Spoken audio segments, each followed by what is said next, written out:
అరుణాచల క్షేత్రంలో అత్యంత ప్రధానమైనది ఇది అని అడిగాడు గౌతమ మహర్షి పరమశివుడు. ఇక్కడ నేను చాలా తొందరగా ప్రీతి చెందేది దేనికో తెలుసా? ప్రదక్షిణము చేత అని చెప్పాడు శివుడు. ఇక్కడ ప్రదక్షిణం చేస్తే అసలు దాని వలన వచ్చేటటువంటి ఫలితాన్ని చెప్పడం సాధ్యం కాదు. అది ఎంత ఫలవంతమో రేపు మీకు చూపిస్తాను.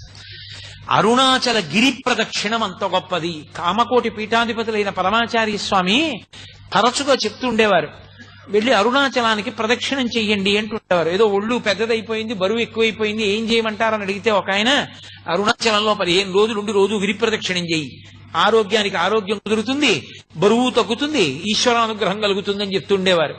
అంత గొప్పది గిరి ప్రదక్షిణం. రెండవది అరుణాచల జ్యోతి. అరుణాచల జ్యోతి అంత గొప్పది.